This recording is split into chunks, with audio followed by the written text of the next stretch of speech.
Jim Beam, we've all had it, the white label most especially, but not everybody has been able to have the single barrel. Why is it so difficult to find? It's such a popular thing. I didn't realize it existed.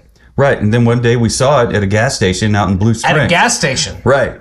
So we're going to see what this is. Yeah, we got into it for a cocktail, but we didn't try it neat. So today, we're trying it neat on this episode of Savor the Burn.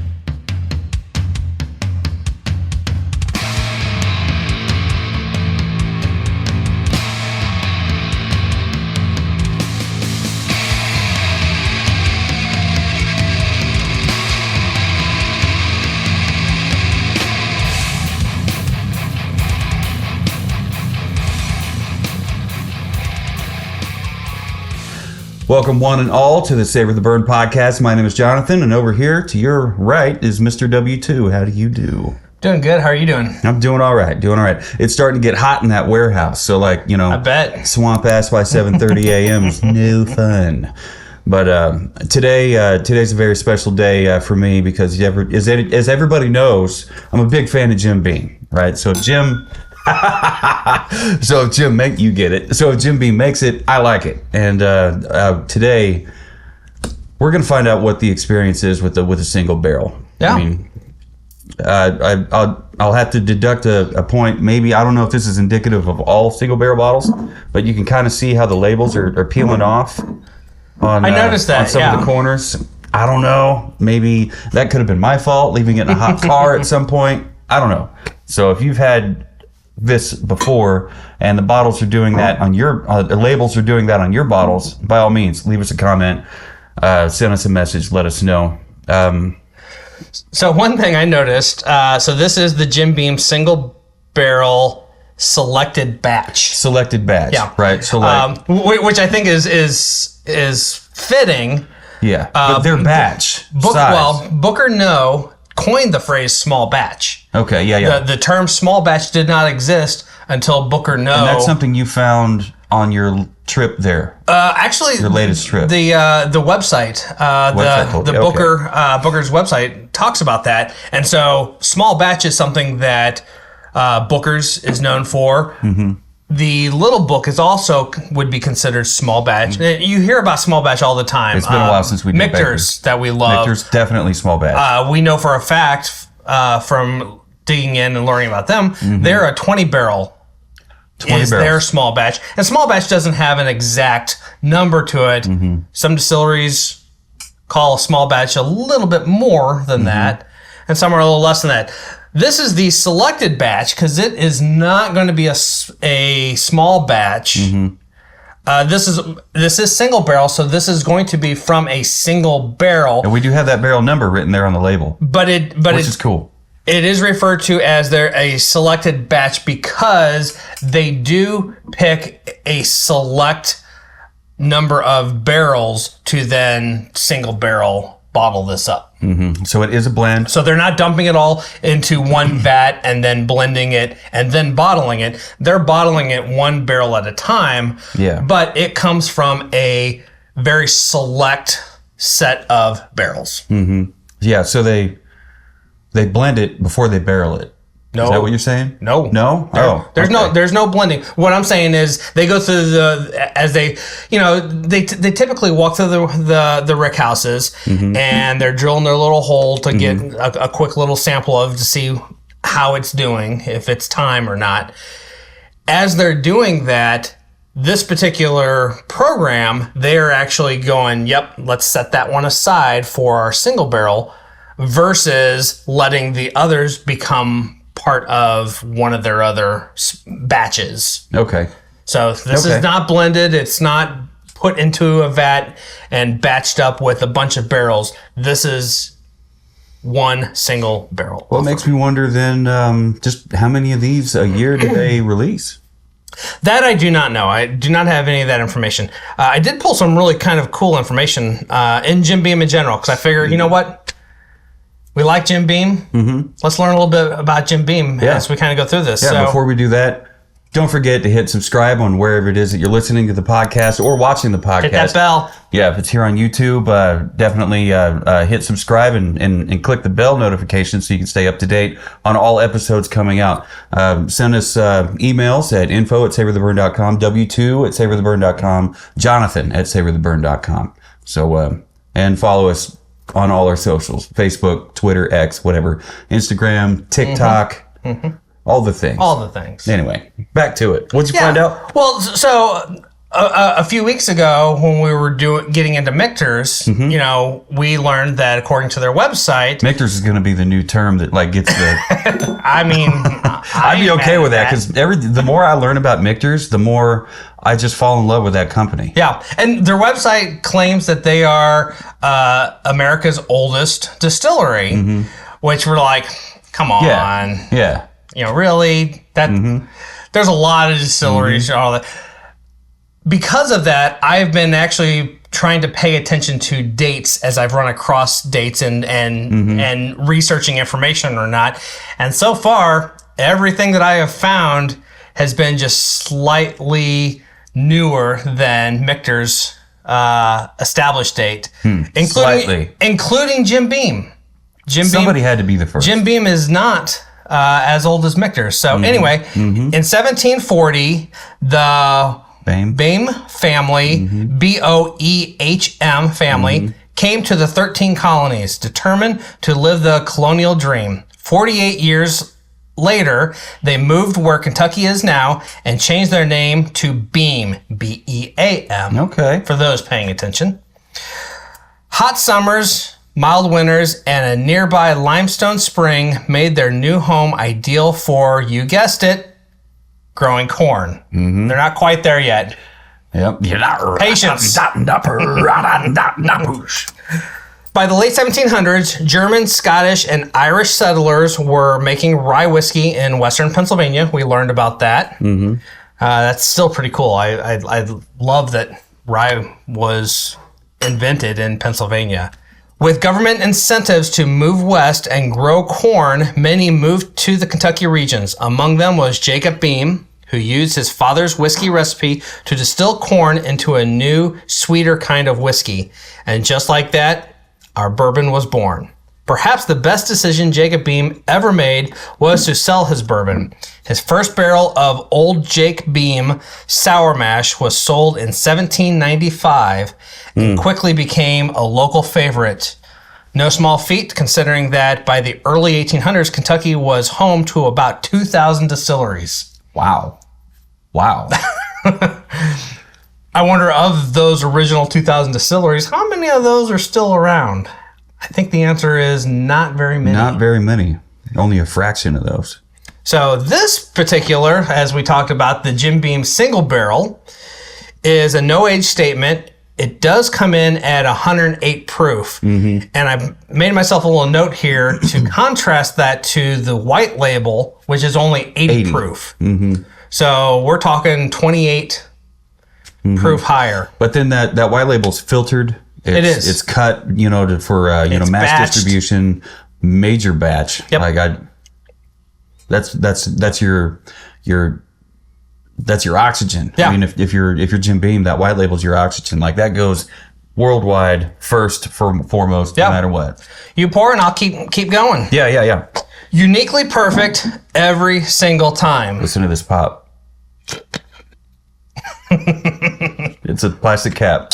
You know what? It wouldn't be Jim Beam if there wasn't. We can't be mad because, well, they haven't told us anything differently. So Right. Why should we expect it to be different?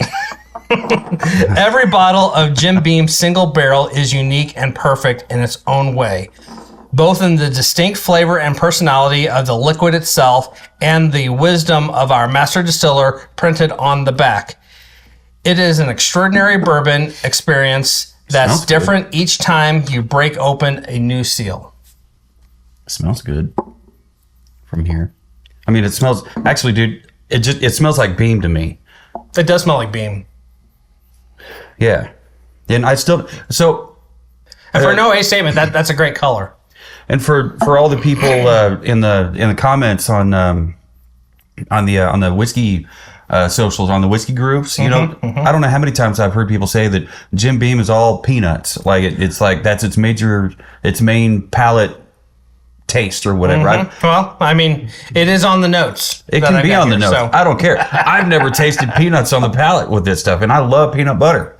I love honey roasted peanuts. So this is a salted peanuts, ballpark peanuts. Every time he talks, I'm going to interrupt him. Just do it. I'm done. This is a Kentucky straight bourbon whiskey, which does mean that it is at minimum 2 years. We know that the black / extra age / 7 year is just like the new branding suggests. It's 7 years. If I remember correctly, white label is 4 to 6 years, somewhere in that ballpark. White label's 4 to 6? I think so. I may have just kind of just pulled that out of thin air, but I thought I remembered that. We all know by now that your memory's a lot better than mine. White label is a no age statement bourbon, but like with most of the no age statements, when you do a little bit of research, you find that there are a lot of experts that weigh in on what they think it probably is close to. What is it telling you that you smell on the nose? The notes say, well, first off, color says amber. Yeah. Very much so. Yeah. Nose says rich oaky vanilla with light spiciness, mint, caramel, light citrus, and peanut. All right. Part of me wants to say, you know what, I am picking up on the nose a little bit of the ballpark. You know, you go to a baseball game, get a bag of peanuts, that super salty bag of fucking peanuts. I'm getting it on the nose. Yeah, maybe a little bit. I did not expect it. I wasn't fighting it. I'm always willing to, let what happens happen. There's definitely some orange citrus on the nose. I always smell orange citrus on, this one, the black label and the white label. So yeah, and on the white label specifically, like orange zest that I would get. This it's like marmalade jam, orange marmalade jam. With the little bits of orange peel in there. Vanilla. A lot of oak. So yeah, I think saying rich oaky vanilla sums that up quite well. Totally misspelled marmalade. Vanilla, yeah. Vanilla, yeah, definitely. It's like I don't vanilla. know if I'm getting any mint though. When you said mint, I'm like, I don't know. There's oak. I bet it presents itself at our second nose caramel. After our glass is dried. You know what? We should do like another column for second nose. It's like spices, like baking spices, kind of. Like nutmeg or Yep. I don't know if cinnamon's the right thing, but maybe sage. I love sage. I would love to smell sage every day. I'd probably get real sick of it. What am I talking about? Let's get this on the palate.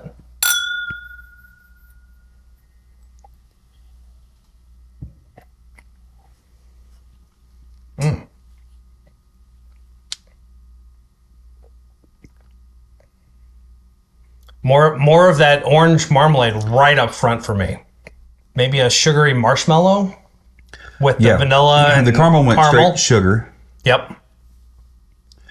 Almost a white sugar, which is why I think it's more of a burnt marshmallow. Yep, I was going to say it's white sugar. Or at least it's not brown toasted sugar. Marshmallow.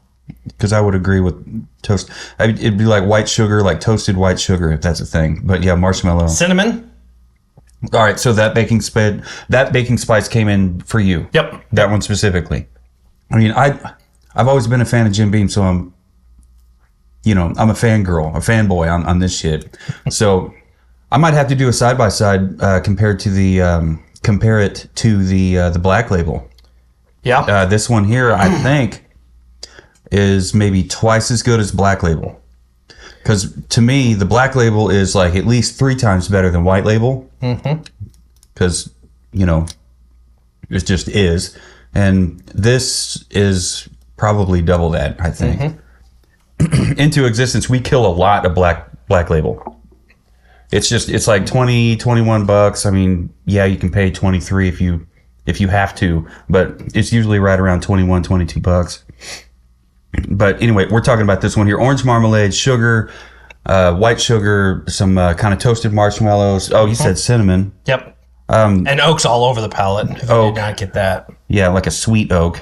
It's very sweet. It's a very sweet bourbon for sure, and it's quick. It doesn't burn. It doesn't burn. No. It does not drink like 108. It's 108. And I gotta say, on the finish, I'm getting a little peanut brittle. Are you getting peanut brittle? I am. I mean, it's just a little bit of that peanut kind of wrapped in some caramel. The finish isn't overly long, so maybe it's a medium. It's a medium. I would call that a quick finish. Because really, the only thing that sticks around on the finish is like a sweet oak. That cinnamon, I think, sticks around. It's like the white sugar with baking spices on it. Maybe a confectionery sugar. That fucking powdered sugar shit. I'm just not the biggest fan of powdered sugar. Don't make Kool-Aid with the powdered sugar. Come on, Tim. Just don't. Tennessee, we don't do that in KC, Tennessee. I do like that oak carries through over the whole thing. And I got to looking at the bottle. It's like as far as bottle presentation goes, the glass part of the bottle is it's pretty much identical to Devil's Cut. It absolutely is. And extra aged. Don't think it's the same as Black Label. I thought Black Label had a bit of a divide up here, but maybe I'm wrong. I want to go back to Liquor Cabinet and check out. And the different size bottles could be pictures of the bottles. Could be slightly different, because that bottle we had was the jumbo family size 1.75. That's right. It was more octagonal or whatever, and it's from the pictures that we have on savortheburn.com and the Liquor Cabinet. We didn't really focus so much on this much of the bottle, right? Just everything, neck down. But this bottle has the typical ribbing up there. It also has the signature front and ribbing. The embossed signature. Right. Two signatures. On the front and the back. Does that say Jacobeam? Right here. Oh, well, shit. I just thought it said Jim's. Or does it say Jim Beam? James. James Beam. Yeah, James Beam. Jacob Beam was the founding father. James Beam? Mm-hmm. Yeah, Jim Beam is James Beam. Captain James T. Kirk. Damn it, Jim. I'm a doctor, not a doctor. Doctor. James Beam is the distillery that is the umbrella for all the brands. Jim Beam happens to be one of those brands. So there you go, folks. Just on the nose, dude, it just smells like Jim Beam. I feel like, I like that medium length sweet finish. Yeah. That's why I love Jim Beam. I think there's a lot of great glasses out there. Mm-hmm.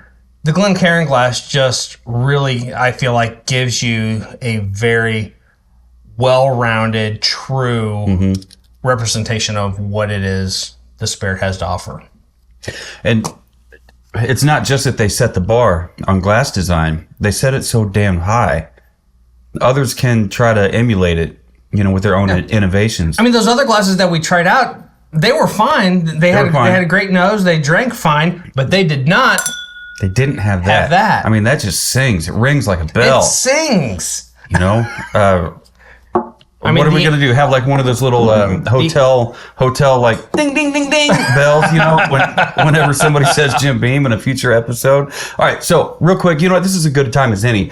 Way back when we were doing audio only episodes, I used to say, "Dear listener," a lot. Right, trying to get everybody, like when we had Mitch over, right, and he'd get across that bourbon borderline, and like he just kept going, right, like everything was like fucking, it's 11, let's go, fucking love that dude. But I would try to get everybody back into it. All right, so dear listener, we're talking about this, that, and the other thing, trying to bring everybody back into it. But I remember on that one, as I was saying it, that it just, I feel like I'm saying this too much, and then. Before that was ever aired, Carlo, guitar player, Burn the Gates, he said drinking game. He and his girlfriend Alyssa have a drinking game to where every time I say "dear listener," they take a shot or whatever, they take a drink or whatever, and so I was like, son And of they a were getting bitch. hammered. Right. They'd be shit-faced hammered in like 15 minutes. But, Carlo, Alyssa, we love you. We love you. Thank you for that. It's been a lot of fun. We've been having fun with it. Carl wants he has expressed interest. He wants to I've wanted Carlo on the podcast. I'm working on the logistics and we're gonna have that happen. And yeah. I think we're gonna get him to drink some whiskey too. I would love that. And he'll chase it, or he'll chase it with mother's milk. Like maybe we'll get to talk to him. Like, why do you call it mother's milk, Carlo? Why do you call me Carlo? He's got like such a deep voice, and like hopefully he doesn't talk everybody to a lull to a sleep, or maybe we'll get people writing in saying that man, Carl, you'd be great for voice work. I'd listen to you read the phone book. I wouldn't, but somebody would.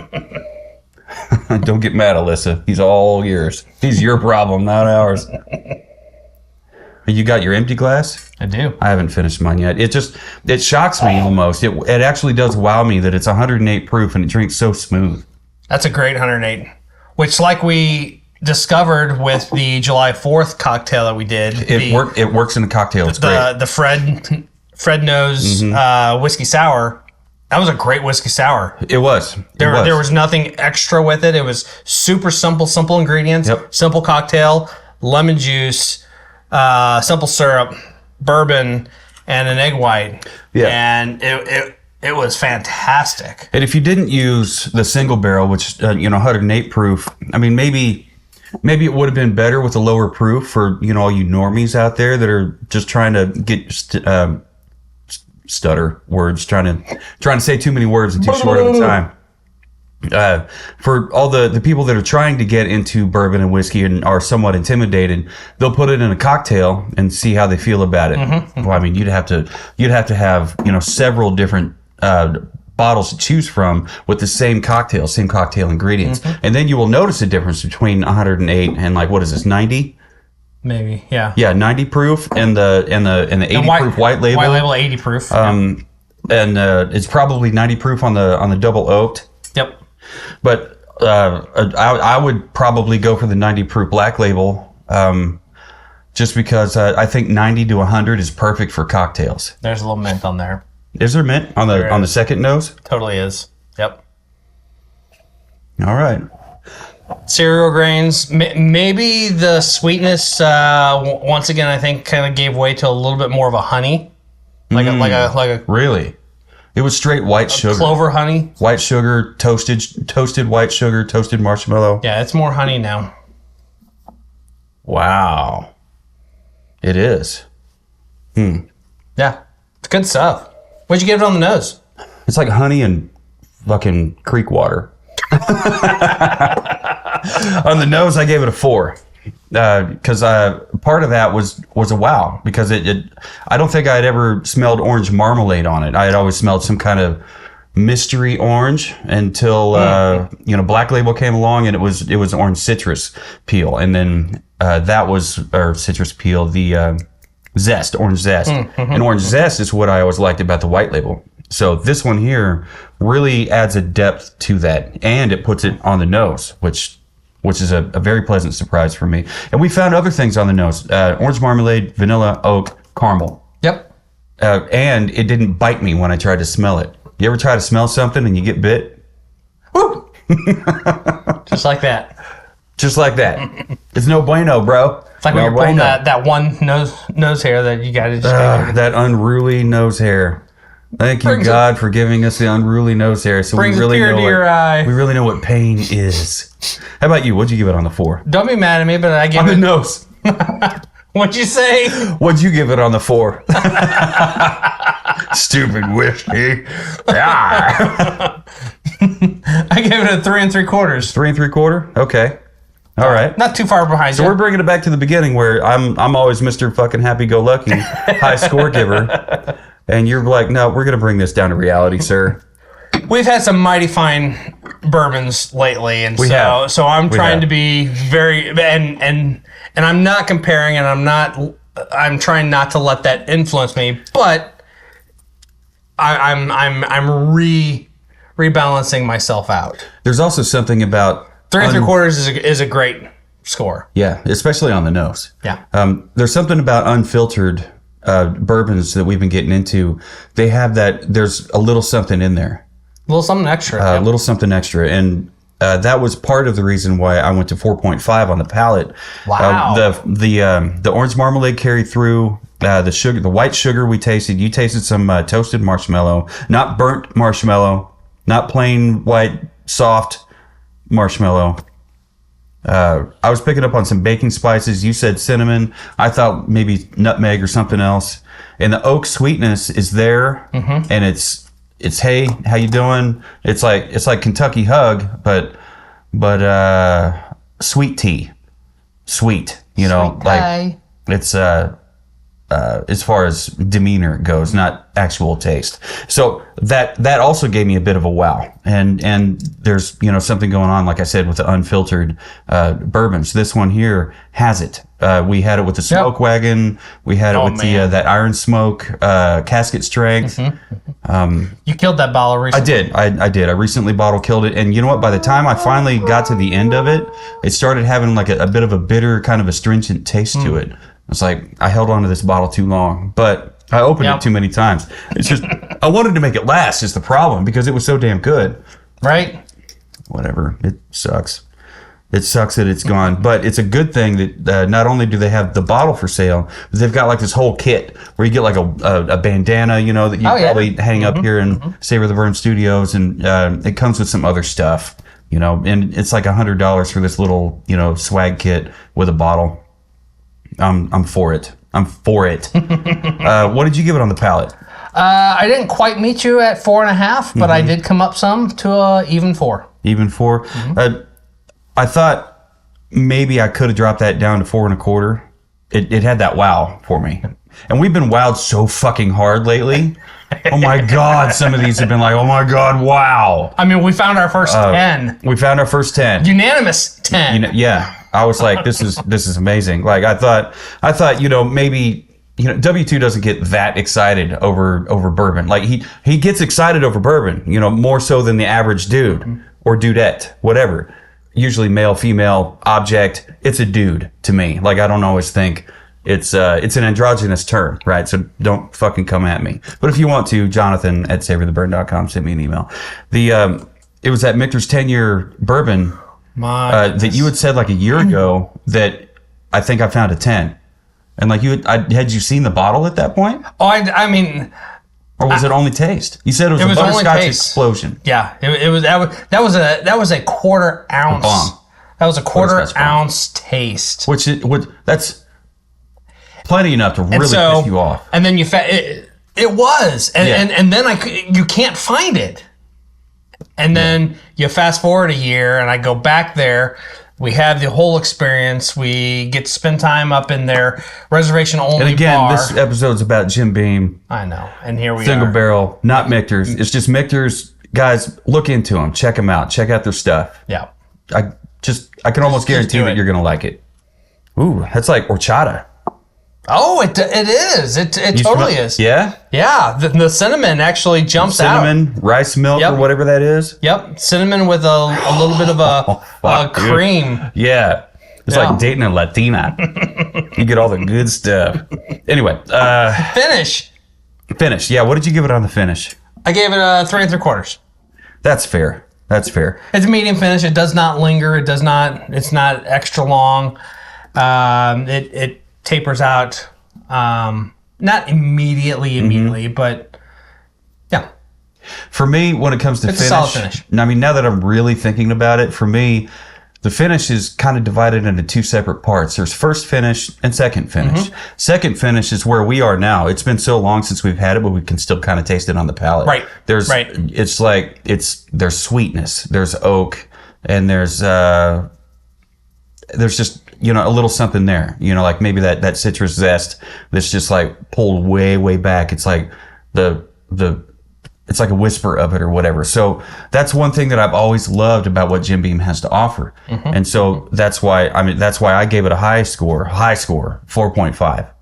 Excellent. This has it. This has everything that the black label and the white label has, just way more of it. I'm a fan. I'm not going to fangirl over this because I've been ruined by some of the bourbons that we've had lately. Just flat out fucking ruined. We're just getting started. And we are just getting started. We're a year and a half. We're past a year and a half into this podcast now, and we have done so many bottles, and there's just a handful of them that have been so amazing. Yeah. But there's been one bottle that has been beyond amazing. Out of 135 bottles we've checked into the liquor cabinet, Yeah. there's only one that... Yeah. Hands down, top notch. Yep. Good fucking luck finding anything better. Yeah. But we're on the hunt. We want to know. I'm not even 10% through the bottle yet, and I'm already... How am I going to get a second bottle? Yeah. I gotta have it. I need a bottle. I need one. Yep. What did you give it on bottle presentation? Don't be mad at me. I'm not mad. We have been overwhelmed with fives, boxes, bags, acrylic. And if you can see what's behind us here, we've got some fives behind us. Yeah. I gave this a 3.5. A 3.5. That is not bad. It's better than average, which would be 2.5. So that 3.5 is not bad at all. And I was going to do 3.25, but I settled on 3.5 because it's single barrel. It actually has the barrel number on there. And which is something you don't find on any of the other Jim Beam offerings that because they're blended. That I've had anyway. Yeah, because they're all blended. It's got like you said, the ribbing on the neck. For his pleasure. Even though I docked it for the plastic cap that I'm a fan of, like it's a black plastic cap. It's black. It's fucking metal, bro. But I really like the label, how it wraps around kind of one side. You know, I love that it's single barrel. It's got a cool looking barrel with 108 proof on it. I like the labeling. I don't like how the labeling is kind of peeling off at the corners. And I don't know if that's indicative of all single barrel bottles, but because I haven't seen that on any other Jim Beam bottle. Jim Beam. What was your final? 7.5. 7.5. Mine was 8.5. I was going to plank you because Jim Beam. Yeah. Yours is what? 8.5. All right. Yeah. It was to me, dude. This is a solid bottle. As big of a fan of Jim Beam as I am, just for an everyday daily drinker. And you purchased this one and brought it over. Yeah. Do you remember how much this one costs? I was thinking like it was 30. Super affordable. It was like 35, 38, 38, something like that. Yeah, with tax. I was like, that's yes. Why? I'm not going to ask why until after I pay for it. Yeah, that's. I mean, that's very, very doable. And there was and that's a 750. They also have a rye. I haven't really seen it a lot of places, but the Jim Beam had a rye, and I straight fucking murdered that bottle of rye. I mean, it tastes like, you know how Jim Beam has that distinctive taste. It was that plus malted rye. I want to get I do enjoy malted ryes. I want to get one of the Knob Creek ryes. Yeah. Knob Creek has some really good stuff, and we're going to get into more Knob Creek. I've become a fan. The store pick 9 was a great pick, and now I want to get into the 12 and maybe 18. Maybe, we'll see. Maybe, yeah. We'll see what happens. Do you have any final thoughts on this? Great pour. I got no complaints. Solid offering. Jim Beam for me is it's like base level great. You know, it's like right there. If a 9 out of 10 as far as your overall experience with bourbons goes, is a 9 to 10.